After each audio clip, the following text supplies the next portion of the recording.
이번 시간은 서버 푸시 교육을 할 겁니다. 커리큘럼은 이제 푸시란 무엇인가부터 시작을 할 텐데요. 예, 졸리시더라도 좀만 참고 잘 들어주시면 감사하겠습니다. 푸시 서비스 등록 프로세스. 푸시를 사용하려면 어떻게 등록 절차가 이루어져야지 푸시를 사용할 수 있는지 그 프로세스를 한번 간단히 살펴볼 거고요. 푸시에는 용어들이 있는데 이게 다 사람마다 달라요. 생각하는 게 달라서 이 용어를 정의하는 게 굉장히 중요한 부분이어서 이 부분을 설명드릴 거고요. 그 다음에 푸시 발송 프로세스, 그리고 푸시를 발송할 때 파라미터들이 있는데 거기에 좀 특수한 것들이 있는데 이것들을 좀 설명드리고 마지막으로 테스트 및 모니터링을 하는 식으로 진행을 하겠습니다. 푸시란 말 그대로 푸시면 이제 푸시 알림은 이제 서버로부터 푸시가 딱 됐을 때 단말이 그거를 이제 딱 노티피케이션 하는 걸 푸시라고 얘기하죠. 어, 약간 그 푸시가 예전에 그 알림 서비스 중에서 두 가지 방식인데, 첫 번째는 이렇게 채널을 맺은 상태에서 누군가가 그 브로커 서버라고 하죠. 이 채널 서버한테 메시지를 하면 그 브로커 서버가 단말한테 메시지를 던져주는 이런 형태가 있고, 예전에 그 채팅이나 뭐 이런 알림 서비스 중에는 그 계속 클라이언트가 리퀘스트를 요청하면서 있는지 없는지를 확인하면서 하는 폴링 방식이 있었어요. 근데 그건 진정한 의미의 푸시는 아니겠죠. 말 그대로 푸시는 채널이 연결되어 있는 상태에서 알림을 디바이스에 알려주면 디바이스는 그 알림을 띄우는 게 푸시라고 할 수 있습니다. 이 디바이스, 그 다음에 FCM, APNS, UPNS를 얘를 채널 서버라고 해요. 디바이스와 채널을 연결, 세션을 맺고 여기로 메시지가 될 때 전달해주는 서버. 그런데 이 FCM, APNS 자체에서는 사실 인증 서버 그룹, 이 얘 자체가 사실 FCM이 Firebase 클라우드 메신저, 뭐 APNS는 애플 푸시 노티피케이션 서비스, 서버가 아니고 서비스의 약자거든요. 그 서비스라는 건 이렇게 노티피케이션을 하는 데 있어서 필요한 서버 군들의 집합이에요. 그 중에서 여기서 말하는 APS는 단말과 채널을 맺고 있는 채널 서버를 그중 그냥 얘기하는 거예요. 여기에서 보면 이 서버들 중에는 뭐 인증 서버도 있고, 그 다음에 뭐 여러 가지 서버들이 있겠죠. API 서버도 있고, 뭐 여러 가지 서버도 있겠죠. 그 중에서 여기서는 채널 서버를 얘기하는 거고요. 그 다음에 저희 제품을 보면 이제 프로바이더라는 게 있어요. 프로바이더는 어떤 역할을 하는 애냐면 이렇게 채널 서버한테 메시지를 전달해줘서 쏘게끔 유도시키는 거죠. 토큰을 가지고 쏘달라고 부탁하는 거죠. 프로바이더. 그 다음에 UPMC가 있는데 얘가 뭐냐면 와스 API 서버예요. 그러니까 API 서버면서 인증 체크를 하는 서버예요. 그러니까 유라클에서는 이렇게 UPNS가 채널 서버가 되는 거고, 프로바이더가 발송 서버가 되는 거고, UPMC가 API고 인증 서버가 되는 거고, 얘가 헷갈릴 수 있는데 UPNS는 채널 서버인데 유라클 푸시 노티피케이션 서버의 약자고, 얘는 유라클 푸시 메시지 센터예요. 이 API 서버는 메시지, 유라클 푸시 보내는 메시지에 관련된 모든 역할을 얘가 비즈니스로 처리하는구나 라고 생각하시면 될 것 같아요. 그리고 저희는 RDB와 레디스를 사용하고 있는데, RDB에는 모든 정보를 다 가지고 있지만 레디스는 유저 캐시하는 부분, 그러니까 사용 발송 속도를 높이기 위해서 유저 정보를 메모리상으로 가지고 있어요. 그래서 그때 레디스를 사용하고 있습니다. 자, 그럼 푸시 가입 및 유저 등록의 절차에 대해서 한번 알아볼게요. 우리가 이제 앱을 만들면 앱에 푸시를 사용하겠다고 하면 각각의 안드로이드 개발 사이트, 뭐 iOS 같은 경우도 개발자 사이트에 가서 앱에 푸시를 사용하겠다는 서비스 등록을 합니다. 그러면 단말에 그 라이브러리를 앱을 만들 때 넣겠죠. 그래서 단말과 이 채널 서버 간에 사용되는 프로토콜은 몰라요. 그렇죠? 왜냐하면 얘네가 제공해주는 라이브러리가 들어가 있고, 이 라이브러리에서 지네들 내부적으로 통신을 하고, APNS 같은 경우는 직접 자기가 노티피케이션을 띄우기도 하고, 안드로이드는 콜백을 해줘서 메시지를 개발자가 노티피케이션 매니저를 만들어서 띄우는 형태로 가기 때문에 사실 이 안에서의 메신저의 통신은 뭘로 하는지 몰라요. 자, 그러면 맨 처음에 앱을 딱 설치를 합니다. 이렇게 앱을 하면 한번 그려볼까요? 여기다가 채널을 요청을 하겠죠. 어떤 정보를? 나 앱을 딱 설치하면서 알림창이 뜨겠죠. 푸시 사용을 허용하시겠습니까? 그러면 여기가 뜩 뜨면서 여기서 얘가 이 정보를 받아들이고 오? 이 패키지가 푸시 서비스 안에 맞네. 그러면 이제 어떤 걸 주냐면 토큰을 발급해 줍니다. 토큰을 이렇게 발급해 주겠죠. 토큰을 발급해 주겠죠. 이걸로 해야 되겠네. 토큰을 발급해 주죠. 이게 토큰이 발급됩니다. 그럼 이 토큰을 이 디바이스가 가지고 있으면 될까요? 여러분들이 핸드폰을 구매하시고 전화번호를 땄으면 그 전화번호를 나 혼자 알고 있으면 누가 전화를 해줄 수 있나요? 못하겠죠. 그래서 이 토큰 정보를 어딘가에다가 퍼블리싱 해놔야 되는데 그게 바로 API 서버 UPMC입니다. 이 UPMC는 그래서 서비스 가입 API가 있어요. 그래서 여기다가 서비스 가입 API를 호출합니다. 이렇게. 그러면 이 정보를 가지고 토큰 정보와 사용자 정보, 디바이스 정보를 가지고 여기다가 저장을 하죠. 그리고 다시 OK가 오고 이렇게 주면서 뭐 서비스 가입이 완료됐어요. 앱을 설치하면서. 즉 서비스 가입이라는 소리는 발급해준 토큰을 정확하게 리파지토리에다가 저장하는 과정까지가 서비스 가입이죠. 그건 단말과 토큰이 연계되어 있는 그 등록 단계입니다. 그런데 여러분들이 타겟팅을 하려고 하면 단말에다가 푸시 메시지를 보내는 건 아니잖아요. 단말에 로그인한 어떤 앱에 보내는 거잖아요. 그렇기 때문에 타겟팅을 하려고 들면 유저 등록 단계를 거쳐야 돼요. 유저 등록 단계는 똑같습니다. 여기서 똑같이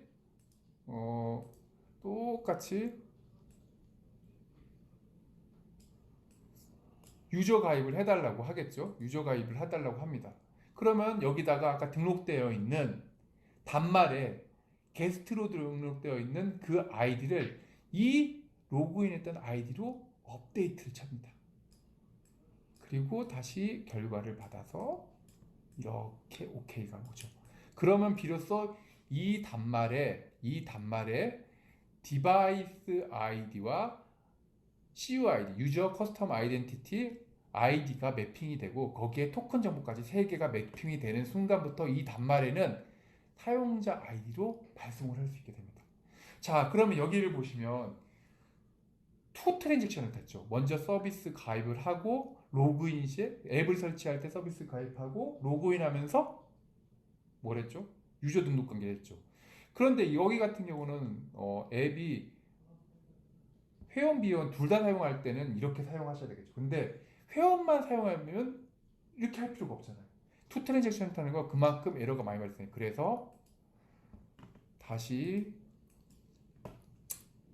하면 잠깐만요. 이거 지울게요. 이 과정을 귀찮으니까 이걸로 집어내고 원 트랜잭션으로 여기에 토큰을 받은 정보 로그인할 때 아이디와 토큰 정보를 한꺼번에 보냅니다. 그걸 서비스 앤 유저라고 합니다. 그러면 여기다 다시 저장하고 다시 저장된 정보 넣고 이렇게. 자, 그러면 3개의 API가 제공이 되죠. 첫 번째 서비스 가입 API, 두 번째 유저 등록 API, 그 두 개를 합친 서비스 앤 유저 API 이렇게 3개의 API가 제공이 됩니다. 그래서 각자 앱을 어떤 앱으로 만드느냐에 따라서 잘 저장하시면 됩니다. 그리고 참고적으로 얘기할 때 앱에 보면 요즘에는 그런 거 많이 넣잖아요. 그러니까 뭐 수신 거부라든지 뭐 몇 시 이후에 몇 시 이후에는 푸시를 받지 않겠다. 마케팅 푸시는 수신 거부하겠다. 이런 정보들은 여러분들 내 것이 회원 DB에다 넣어놓으셔야 돼요. 무슨 뜻이냐면 마케팅 용도로든지 어떤 홍보 목적으로 어떤 타겟팅을 해서 사용할 때 그런 유저들은 걸러내고 여러분들이 발송하셔야 됩니다. 그렇기 때문에 그런 정보들은 저희가 가지고 있질 않아요. 그 개인화 정보기 때문에 저희가 가지도 않고 그 다음에 앱에 그 정보들이 또 저장이 되어 있어야 되겠죠. 그래야지 푸시가 들어왔을 때 3시 이후에 수신 거부했으면 노티피케이션 안 띄우면 되니까요. 이런 식으로 처리를 하셔야 됩니다. 왜냐하면 푸시라는 것 자체는 나중에 발송 수업에서 설명을 드리겠지만 네트워크가 되지 않은 상태에서는 푸시가 발송이 되지 않아요. 근데 잠시 저장 상태로 있다가 네트워크부터 순간 푸시가 발송되기 때문에 얘가 실질적인 수신 시간은 언제 되는지 도저히 조절할 수가 없어요. 그렇기 때문에 노티피케이션 알림을 띄우니 아니는 클라이언트 쪽에서 처리를 하기 때문에 그런 설정 정보를 가지고 노티피케이션을 띄우지 말지 알림을 줄지 말지를 결정하셔서 필터링 하시면 됩니다. 자, 그럼 이렇게 넘어가고요. 그 다음에 용어 정의를 하는데 발송 성공, 수신 확인, 읽음 확인, 유실률, 수신률에 대해서 설명을 드릴게요. 이거는 이제 발송 시퀀스 다이어그램을 보면서 하시면은 이해하기가 쉬우세요. 발송 성공, 수신 확인, 읽음 확인, 유실률. 이건 스테이터스 값인데 어디까지가 푸시의 발송 성공이고 어디까지가 수신 확인이고 어디까지가 읽음 확인인지 스테이터스를 아까 시퀀스 다이어그램으로 살펴볼게요.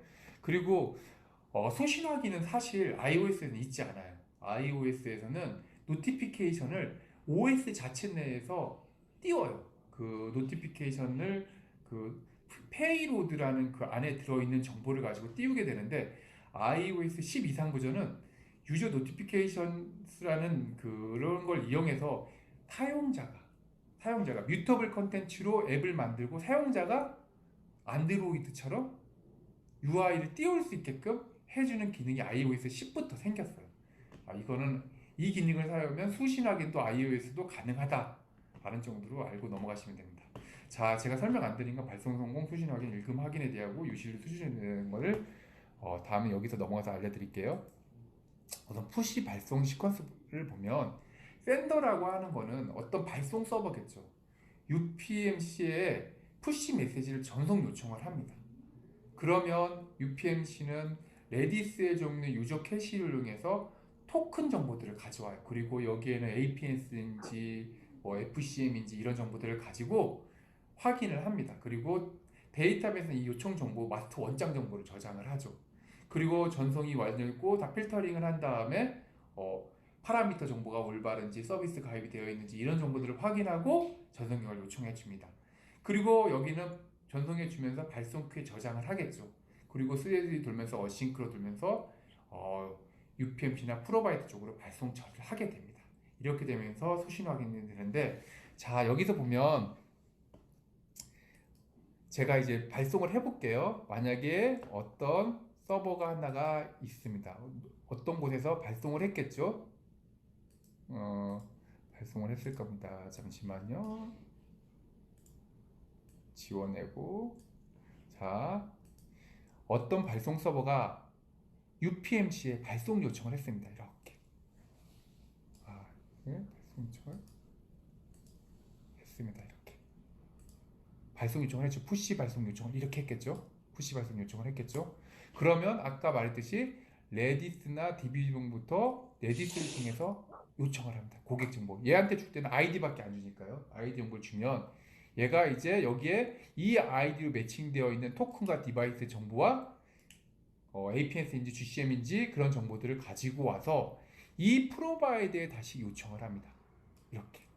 프로바이더까지는 여기까지는 어딜까요? 여기까지 영역은 어딜까요? 바로 구매하신 그 유라클 푸시 서버까지게 되겠죠. 그 다음에 이 프로바이더는 여기에 FCM, APS 프로토콜 규약에 맞춰서 보냅니다. FCM은 두 가지 프로토콜을 지원하는데 HTTP 1.1 그리고 또 한 가지가 있는 게 XMPP 프로토콜 두 개를 지원합니다. 아까 제가 디바이스하고 이 채널 서버 간에는 프로토콜을 알 수 없다고 했죠. 아까 라이브러리를 제공해 주기 때문에 라이브러리에서 처리하기 때문에 알 수가 없어요. 근데 여기서는 프로토콜을 통해서 통신을 하게 됩니다. APS는 바이너리와 HTTP2가 제공이 되는데 이제 2020년 12월부터는 이제 바이너리 프로토콜은 지원을 더 이상 안 한다고 하기 때문에 HTTP2로 가야 되겠죠.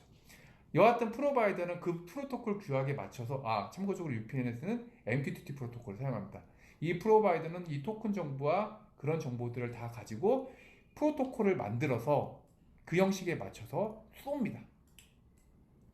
그러면 이 채널 서버들은 내가 발급해준 토큰에 대한 게 맞는지 앱 아이디가 맞는지 뭐 인증이 정상적으로 됐는지에 대한 밸리데이션 체크를 하고 여기에 OK를 줍니다. 걱정하지 마. 네가 발송한 푸시 얘가 만약에 나한테 채널이 연결되어 있으면 바로 줄 거고 만약에 연결이 안 돼 있으면 내가 보관하고 있다가 연결되면 바로 줄게 라고 권한 위임에 대한 오케이를 준 거죠. 우리가 보면 택배를 발송하면 택배사한테 물건 배송해 주세요 하고 통장 받으면은 발송 성공이듯이 여기까지가 발송 성공이에요. 그리고 이 정보를 UPnC에 넣고 데이터베이스에 넣겠죠. 결론을 말씀드리면 아까 발송 성공이라고 하면 디바이스로 푸시가 전달된 것까지가 발송 성공이 아니에요. 채널 서버까지 푸시가 정상적으로 되고 채널 서버가 오케이 권한이임을 해줬고 오케이 했는 데까지가 발송 성공. 자, 그래서 발송 성공이라고 해서 단말까지가 메시지가 전달된 상태는 아니라는 거예요. 자, 그럼 제가 아까 설명드렸던 발송 성공의 개념을 설명해 드렸죠. 자, 두 번째. 그러면 소신 확인. 소신 확인은 뭐냐? 소신 확인은 이제 얘가 채널이 연결되어 있으면 얘가 발송을 이렇게 합니다. 이렇게. 그리고 XMPP 같은 경우에는 소신하게 되면은 이리 오는데 소신하기는 XMPP도 이제 없어졌어요. 그래서 단말이 소신하게 되면 노티피케이션 띄우기 전에 UPMC한테 소신확인 API를 콜합니다. 그리고 여기에 등록이 되는 거죠. 여기까지가 소신확인. 그럼 읽을 확인은 뭐냐? 이제 노티피케이션 디바이스에서 뜨면 잠시 볼까요? 잠시만요. 디바이스 여기에서 노티피케이션이 뜨면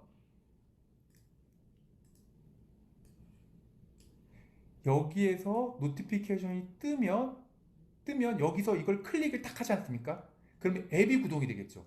그러면 앱으로 진입하는 상태부터는 이제 읽음 확인. 예, 이렇게 되는 거예요. 혹시 이해가 되셨죠? 네.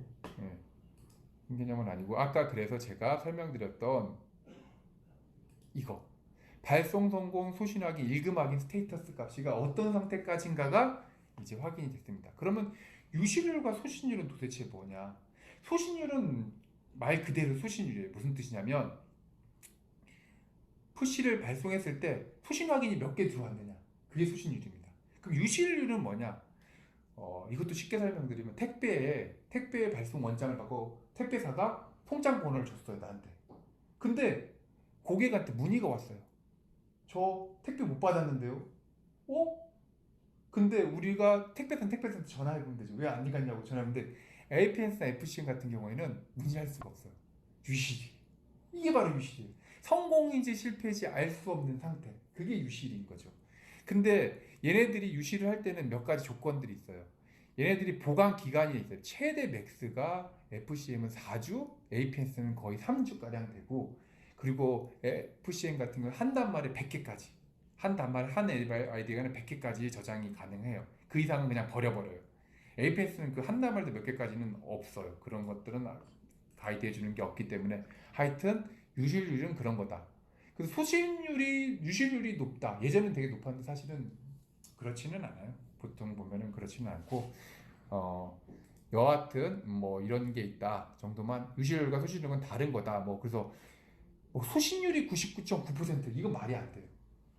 어떻게 보면은 뭐 마케팅 정보에 보면은 뭐 소신율이 99.9 이건 말이 안 돼요. 유실률이 90 없다라는 거. 프라이빗은 유실. 왜냐하면 이렇게 버릴 때 실패 처리를 해주니까. 프라이빗 같은 경우에는 UPnC 같은 경우는 버리면서 이거는 버린다. 몇 개 이상 넣어서 버린다. 아니면 사용자가 어느 정도까지 붙지 않아서 버린다라고 실패 처리를 해버리기 때문에 얘는 성공이 아니고 실패로 들어가기 때문에 유실이 아닌 거죠. 수실은 떨어지지만 유실은 아닌 거죠. 자, 이제 푸시 발송을 하는 걸 알았다면 이제 아까 말씀드렸다시피 이 보내는 쪽에서 서버일 수도 있고 어떤 어드민 화면일 수도 있고 어떤 쪽에서 UPMC로 발송을 할 때 발송하는 파라미터들이 있어야지 발송이 되잖아요. 그것들에 대해서 설명을 잠시 드릴게요. 여기에 보면 이제 어스키하고 PSID라는 게 있어요. 이제 어스키하고 PSID라는 게 있는데 이 어스키는 서버에서 발송할 때는 필요가 없어요. 서버에서 발송할 때는 필요가 없고, 왜냐하면 서버를 IP로 저희가 등록을 하기 때문에. 그래서 리시버 서버 보안키인데 여기서는 레거시 연동할 때 필요가 없다는 건 서버에서 발송할 때 이 두 개의 키가 필요가 없어요. 그래서 빈과 블랭크로 보내시면 되는데 앱에서 보낼 때는 그러니까 DHCP로 IP가 항상 유동적이잖아요. 그렇기 때문에 저희 보면 UPMC에 인증키 요청이라는 게 있어요. 그 인증키를 가지고 여기다 넣으신 다음에 보내셔야지 푸시 발송이 돼요. 그래서 이런 정보는 아시면 되고, CUID는 타겟팅 대상자. 그런데 이 CUID 보면은 여기 자세히 보시면은 글씨가 보이실지 모르겠는데 한 사용자한테 보내는 경우가 있고 여러 사용자한테 한꺼번에 보낼 수가 있어요. 한 사람한테 보낼 때는 그냥 AAA 이렇게 하나만 쓰시면 돼요. 여기 보시면은 사용자 한 명일 때 보낼 때는 뭐 이렇게 A 뭐 이렇게 유저 아이디를 넣으시면 돼요. 그리고 여러 명한테 보낼 때 이렇게 이런 식으로 배열 형태로 제이슨 스트링 배열 형태로 이렇게 이런 식으로 보내시면 돼요. 이렇게 잘 보시면서 이런 식으로 보시면 돼요. 좀 확대를 좀 해볼까요? 잘 안 보이실 수도 있을 것 같으니 예, 여기 보시면 이런 식의 배열로 제이슨 배열 형태로 보내면 아니면 이렇게 한 사람만 보낼 수 있는 거. 일단 메시지 같은 경우는 말 그대로 메시지를 보내시면 되는데 메시지도 두 가지 형태가 있어요. 일반적인 스트링 안녕하세요 어쩌고 저쩌고 저쩌고 이런 형태가 있고요. 그 다음에 제이슨 오브젝트 뭐 iOS는 딕셔너리 형태라고 볼 수 있겠죠. 이런 형태죠. 반드시 거기는 어떤 형태가 되냐면 어, 제가 이런 형태에 돼요. 이렇게 뭐 title 반드시 타이틀은 반드시 안 넣으셔도 돼요. 여기다가 뭐 안녕하세요 아니면 뭐 이런 거 넣고 그다음에 쉼표 짓고 그다음에 어 엔터가 먹네. 네. 그다음에 여기다가 뭐 body BODY 이렇게 반드시 넣고 이렇게 치고 그다음에 여기다가 내용들 뭐 A 이렇게 넣으셔야 돼요. 이렇게. 그래서 타이틀과 바디. 타이틀은 필수값은 아닌데 바디는 반드시 필수값입니다. 네, 이렇게 하시면 되고요. 네, 이렇게 넣으시면 되고 두 가지 형태가 있다. 일반적인 스트링과 제이슨 오브젝트 스트링으로 넣어야 된다. 그 제이슨 오브젝트는 타이틀과 바디로 되어 있어야 되고 타이틀은 안 넣어도 되지만 바디는 필수값이다. 왜 이 형태를 가냐면 APS가 아까 OS가 자동으로 노티피케이션을 띄워준다고 했잖아요. 이 형식이어야지만 노티피케이션을 띄워줘요. 안 그러면 띄워주지 않아요. 그렇기 때문에 iOS 규격에 맞춰서 할 수밖에 없습니다. 자, 템플릿 YN이라는 같은 경우는 이렇게 취한 변수가 있을 때 사용하는 건데 지금은 이건 안 쓰셔도 돼요. 알아서 자동으로 쳐주게 이게 필수값은 아니에요. 서브타이틀 이것도 쓰지 않기 때문에 안 내셔도 되고 프라이어리티는 뭐냐 우선순위인데 긴급 메시지가 있고 뭐 보통 메시지가 있는데 우리가 대량으로 어떤 뭐 사용자 CSV 발송이라든지 전체 발송 같은 거를 보냈을 때 갑자기 어떤 건별 메시지를 한 건을 중간에 보내야 돼. 그럴 때 5로 보내라. 그러니까 대량으로 발송하는 건 무조건 3으로 보내야 되겠죠. 그리고 개별 발송하는 건 급한 건 5로 보내시면 됩니다. 그거고 배지 넘버라는 거는 어찌됐든지 간에 그 앱에 보면 이렇게 띡 뛰는 거 있잖아요. 여기 카운트 1, 2, 3, 4 뜨는 거. 그 카운트를 조정할 여기 숫자로도 조정할 수 있는데 이게 근데 UPMC의 설정 값에서 오토 기능이 있고 수동 기능이 있어요. 이 부분은 조금 설명이 많이 필요한 부분이어서 나중에 이것들은 궁금하신 분들은 전화를 주시거나 상담 요청해 주시면 게시판 남겨주시면 자세하게 설명을 드릴게요. 어찌됐든 이걸 사용하면은 0은 사용하지 않고 1은 사용한다 라는 정도만 사용하시면 될 것 같으세요. 보통 모두 오토로 되어 있어서 리졸브 되어 있어 말 그대로 예약 발송. 근데 형식이 YYMMDD 한 칸 띄고 HHMISS 이 형식을 가져야 된다. 그다음 서비스 코드라는 게 있는데 저희 같은 경우는 그 사용자가 단체로 대량으로 뭔가를 발송할 때 나는 APS 사용자만 보내고 싶다. FC만 사용자가 보내고 싶다. 이럴 때 서비스 코드를 등록해 놓고 그 서비스 코드 all이라는 건 다 보낸다. 뭐 퍼블리싱은 FC입니다. 이렇게 어드민하면서 이런 용도를 놓고 쓰는데 보통 all로 쓰시면 됩니다. 그리고 사운드 파일은 이거는 안 쓰는데 그냥 저희가 기본으로 놓고 만약에 앱에 어떤 사운드 파일을 집어넣고 그 알림으로 울리고 싶다. 특히 안드로이드 같은 경우겠죠. 그럴 때 사용하는 건데 보통 안 쓰고 있고 EXT는 조금 속된 말로 하면 짜고 치는 고스톱이라고 생각하면 돼요. 앱을 만드는 클라이언트와 이 보내는 사용자와 EXT 컬럼에는 상세 화면 그러니까 노티피케이션이 뜰 때는 이 정보가 안 보이겠죠. 근데 그 노티피케이션을 툭 눌러서 앱이 구동되면서 보여주는 상세 페이지에서는 개발자가 그 EXT 정보를 받을 수가 있어요. 그럼 이 EXT 정보를 뭘 하느냐?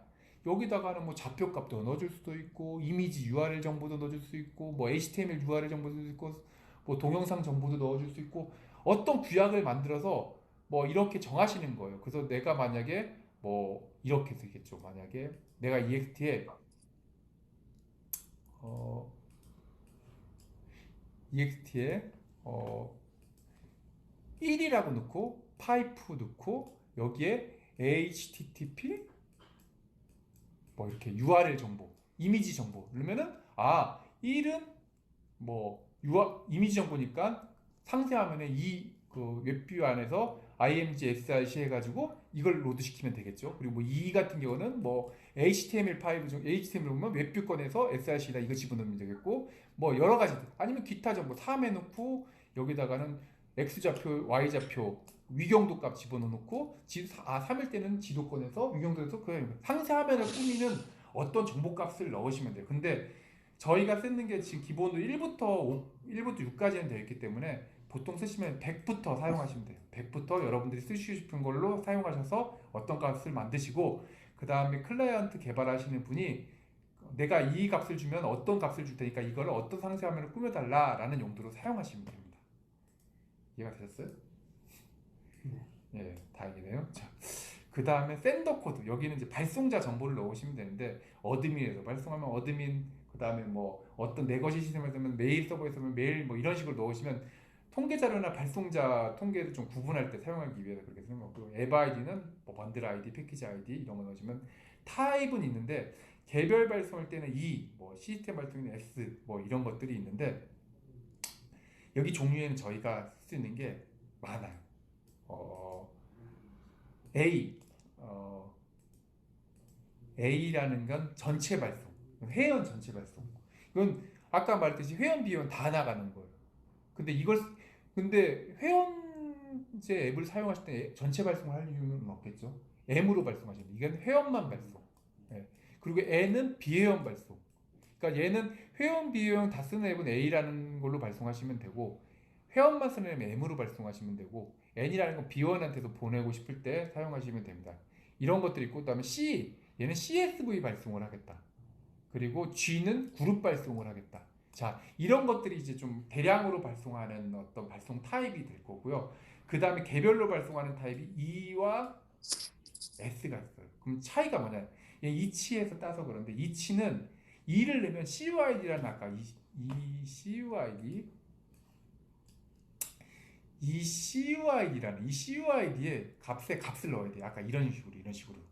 이 발송은 CUID 값이 있는 거고 아까 G 같은 경우는 그룹 시퀀스 번호를 넣어야 돼요. 그리고 CSV 갈 때는 어태치 파일, 첨부 파일을 넣어야 되고 이런 식으로 쓰는 거예요. 그럼 S는 도대체 뭐냐? 개별 발송인데 S는 뭐냐? 이거는 저희가 테이블이 원장 테이블, 그러니까 리퀘스트 했을 때 정보를 담는 원장 테이블. 여기에는 뭐 100명 단체로 100명이 발송됐고 그 중에 성공은 3명이고 뭐 성공은 90명이고 실패는 뭐 3명 이렇게 있는 그런 원장 테이블이 있고 그 다음에 석세스 테이블이 있고 실패 테이블이 있어요. 그러면 여기에 원장에 전체 만약에 회원만 발송했는데 제 회원이 100명이었어요. 100명이었고 그 중에서 90명이 발송 성공했으면 이렇게 나오겠죠. 보낸 정보 여기 뭐 안녕하세요 뭐 회원들에게 공지사항 드립니다 이런 메시지가 적혀있고 여기에 카운트가 적혀있죠. 100, 90, 뭐 10 이렇게 나와있으면 90은 다시 여기에 그 토큰과 그 아이디의 정보인 TFC 석세스라는 테이블이 저장되고 페일은 TFC 페일이라는 테이블에 각각의 성공 정보가 저장해요. 근데 이 S는 이런 경우가 있잖아요. 어떤 메일 시스템에서 푸시를 발송해서 메일이 도착할 때마다 메일이 도착했습니다. 근데 메일 시스템이 하루에 보내는 게 막 몇십만 건씩 몇백만 건씩 돼요. 그러면 원장 테이블에 이것들이 엄청나게 쌓여있죠. 그럼 속도가 엄청나게 나중에 느려질 거예요. 이 쓸데없는 데이터를 쌓습니다. 그럴 때는 S로 보내는 거예요. 그럼 아예 아무것도 안 쌓는다. 데이터베이스 내용을 아무것도 안 쌓는다. 물론 로그는 남죠. 그럴 때 사용하는 거고 E는 그냥 똑같이 쓰는 거. DB인 YN이 있는데 DB는 아까 제가 원장 테이블이 있고 석세스 테이블, 페일 테이블인데 이 대량으로 전체 발송을 했어요. 근데 아까 100명 중에서 90명은 성공인데 그 상세 정보를 볼 필요가 있느냐? 없으면 그냥 노로 보내시면 석세스 테이블이 안 쌓여요. 그리고 실패는 쌓여요 무조건. 그때는 노로 하시면 돼요. 근데 내가 성공 테이블도 조건별로 다 사용자의 선택값을 알고 싶다. 그러면 Y로 보내시면 돼요. 네, 그렇게 되는 거고 스플릿 메시지 CNT와 딜레이 세컨드라는 게 있는데 우리가 이것도 대량 발송을 할 때 사용하는 건데 만약에 CSV로 100만 명을 발송한다고 치세요. 그러면 100만 명을 한꺼번에 발송하면 그 100만 명의 데이터에 대한 정보가 Q에 쌓이는데 그게 다 메모리를 사용하게 돼요. 그리고 여기를 보내는데 CPU가 엄청나게 또 사용되게 되겠죠. 근데 엄청나게 빠른 속도로 나가게 되는데 문제가 되는 건 그 앱이 동시에 사용자 때 발송을 받게 되면 그 앱을 눌러서 어떤 대로 상세화면에서 이미지를 땡겨온다든지 아니면 그 앱을 실행시켜서 로그인하는 들어간다든지 동접이 몰릴 수가 있다는 거예요. 그러면 그 네거 시스템에 부하를 줄 수 있고 잘못하면 디도스 공격처럼 그렇게 되겠죠. 그래서 분할 발송을 한다는 거예요. 시스템을 분할 발송하는 거. 내가 만 건씩 60초씩 딜레이 주면서 발송했다. 그러니까 전체 발송이 100만 명이었어요. CSV 100만 명이면서 내가 10만 명당 5분씩 끊어서 5분이면 300초겠죠. 이렇게 하면은 10만 명 보내고 300초씩 딜레이가 되면서 돼요. 근데 그 출발 시점이 틀린다는 거예요. 무슨 뜻이냐면 1시에 출발하고 이게 파일이 분할이 돼요. 100만 명이면 10만 명이면 10만 개씩 파일들이 분할해서 10개의 파일이 생기고 얘의 스타트 시간이 아까 5분이었으면 얘는 1시, 얘는 1시 5분, 얘는 1시 10분. 얘가 끝나고 5분 쉬는 게 아니에요. 뭔 뜻이에요? 얘는 5분 뒤에 출발한다는 거예요. 무조건. 예, 그렇게. 끝나든 말. 그렇죠. 그렇게 되는 거니까 그 시간 간격을 잘 조절해서 하시면 됩니다. 자, 지금까지는 이해가 다 되실 거예요. 그 다음에 샌드 타임 리미트인데 이런 경우가 있어요. 전체 발송, 대량 발송을 보낼 때 몇 시 이후로는 발송하면 안 되는데 10시 이후에 광고성 메시지를 발송하면 안 되는데 발송이 되면 안 되잖아요. 그래서 이 제약 조건을 걸어요. 근데 사실상 얘는 별 문제가 없고 프로바이드 쪽에는 문제가 프로바이드 쪽에도 있는데 얘가 아까 제가 말씀드렸듯이 여기 보면은 발송 쪽에 두 가지가 있잖아요. 얘가 처리해서 얘한테 넘긴다고 했잖아요. 실질적으로 발송 또 얘가 때문에 여기에 보면은 또 제한 시간이 있어요. 발송 제한 시간. 거기다가 시간을 걸면 돼요. 그래서 쟤는 사실상 크게 의미는 없는데 크게 의미는 없다. 저거는 무시해도 된다. 필수값이 아니기 때문에 안 쓰셔도 된다. 이건 안 쓰셔도 상관이 없다. 근데 UPM-CS도 발송 제한을 걸 수 있긴 한데 걸어봤자 보통 큐에 담기는 시간이 뭐 이렇게 오래 걸리지 않기 때문에 100만 명 보내면서 몇 분밖에 안 걸리기 때문에 사실 큰 의미는 없습니다. 예전에 GCM이 도주 모드에 안 빠졌을 때 요즘은 무조건 도주 모드에 빠지기 때문에 이것도 그냥 저희가 무조건 안 쓰시면은 도주 발송을 해드려요. 그렇기 때문에 여기는 그냥 안 쓰셔도 돼요. 이것들은 무시하셔도 됩니다. 안 내셔도 되고요. 그 다음에 여기서 중요한 게 이제 페일 메시지 CMS인데 이게 SMS는요.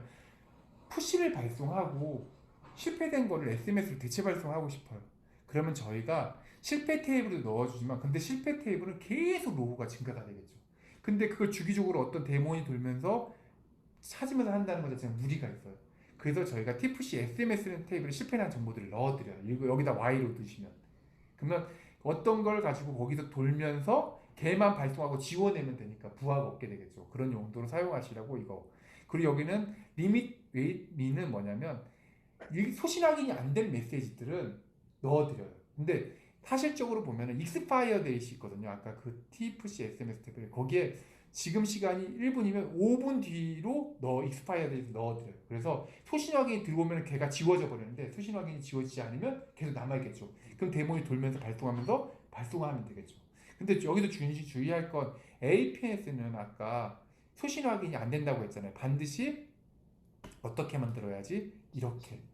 예, 뮤터블 컨텐츠로 발송을 하고 저희가 무조건 뮤터블 컨텐츠로 발송해 주니까 클라이언트 쪽에서 이 유저 노티피케이션스라는 걸 프레임워크를 사용을 하셔야지만 된다는 거. 그렇게 앱을 만드셔야지만 수신 확인을 처리할 수 있기 때문에 이거를 사용할 수 있다 정도만 알아두시면 될 것 같아요. 자, 이제 파라미터 정보 이제 다 넣을 수 있으시겠죠? 그리고 이제 응답을 줘요. 그렇게 말하면 이제 응답 값이 있는데 리저트 코드와 리저트 바디가 있는데 어떤 분들은 이 리퀘스트를 하고 HTTP 200번을 받으면 성공이라고 무조건 생각하시는데 아니에요. 200번을 주고 바디 안에 이렇게 제이슨 형태의 데이터를 줘요. 여기에 제이슨 데이터의 리저트 코드가 빵빵빵빵이만 성공해요.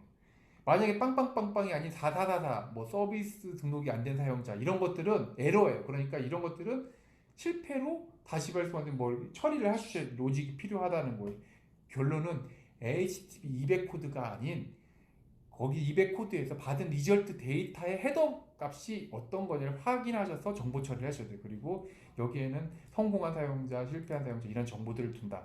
여기서 이제 not exist CYDS라는 게 있는데 여러 명의 사용자를 CSV 로 발송한다든지 아니면 배열 발송을 통해서 보내면 이 중에서도 푸시 서비스 가입되지 않은 사용자가 있을 수 있잖아요. 그것들은 여기다가 알려줘요. 이 사용자는 서비스 가입돼서 발송 자체에서 빼버렸다라는 정보를 알려줘요. 배열로 던져주게 돼 있어요.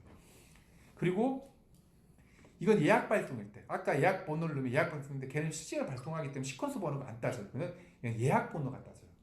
이걸 가지고 이제 처리를 해주셨습니다.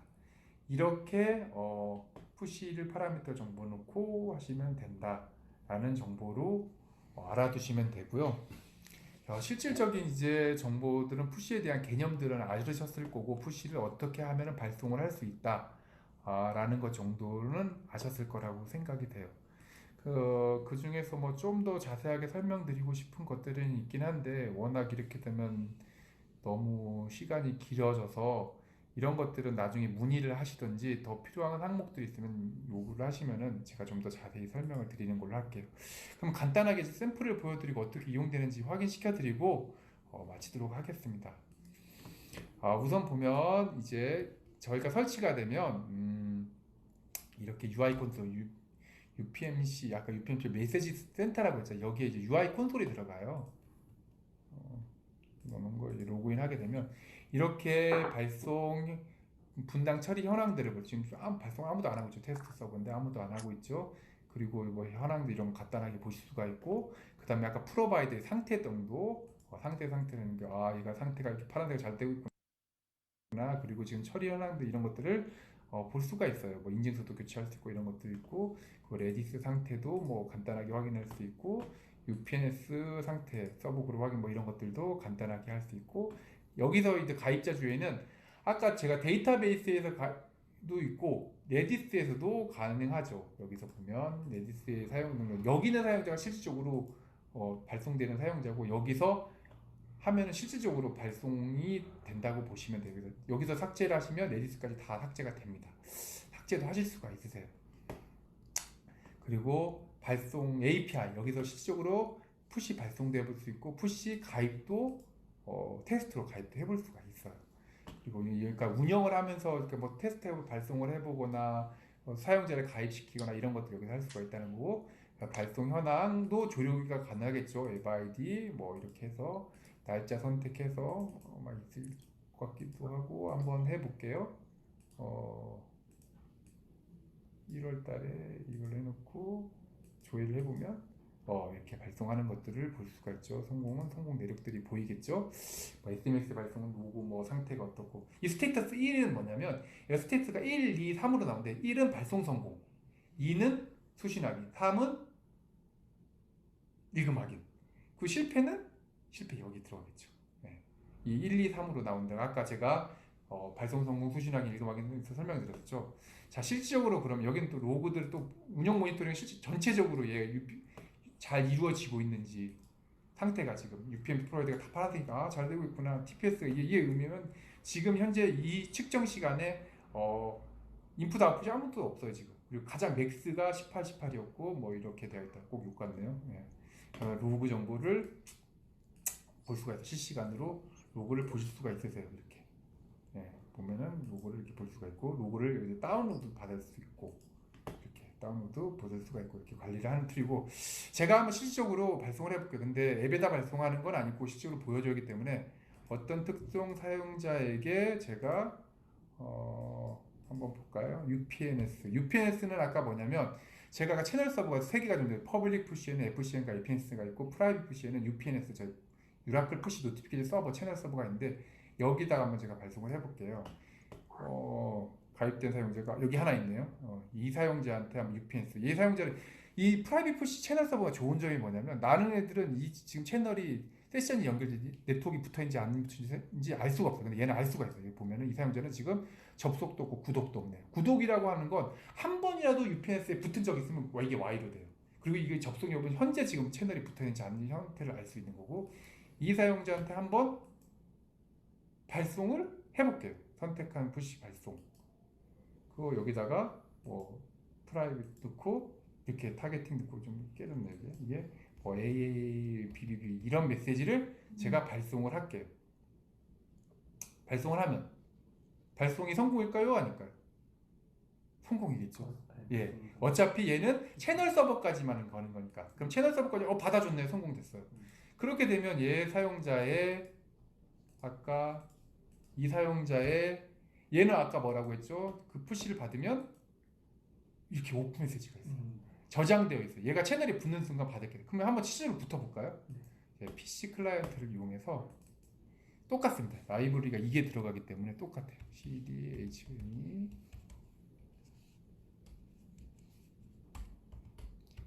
sh 5.0 여기 UPNS 제가 클라이언트라고 하나 만들어 놓은 게 있죠. 여기에 보면 붙는 과정을 볼 텐데 예. 그렇죠. 접속할 때인데 얘가 로컬호스트가 120 여기다 붙겠죠. 얘는 지금 단말이 채널 서버에 붙는 거예요. 이 과정이 있는 거죠. 단말은 이 과정을 하는 거죠. 7.0.0.1 그 다음에 이 포트가 183 그 다음에 여기 붙을 PSID 이게 토큰이에요. 토큰인데 얘가 지금 중요한 게 얘 토큰으로 해야 돼요. 얘 토큰으로 붙어야지만 받을 수 있어요. 아무나 다 붙이면 이렇게 놓고 이렇게 다시 이게 네, 붙었죠? 얘 지금 붙으면서 근데 붙었는데 바로 메시지를 받았어요. 받은 메시지. 아까 AABBB. 아까 말씀드렸죠. 얘가 보관하고 있다가 붙는 즉시 줘버린다고. 만약에 붙은 상태에서 주면 이게 붙은 상태에서는 바로 가겠죠? 얘 한번 볼게요. 아까 오픈 메시지가 사라져 버렸죠. 그리고 다 붙어 있죠. 그렇죠? 다 붙어 있죠. 그리고 이 사용자한테 실시간으로 붙여볼게. 그냥 발송해 볼게. 이렇게 채널이 항상 이렇게 붙어 있는 상태에서는 바로 그냥 가겠죠. 이렇게 얘는 이번에 뭐 VVVV 그리고 프라이빗 푸시로 발송을 한번 해볼게요. 됐는데 성공했죠? 얘는 바로 여기 들어왔죠. 아이디가 메시지가 어디 있나요? 안 보이네. 일단 메시지가 VVV. 이거를 클라이언트는 이제 파싱을 해서 노티피케이션 매니저에다 UI를 만들어 띄우는 형태가 되는 거예요. 이제 다 끝났습니다.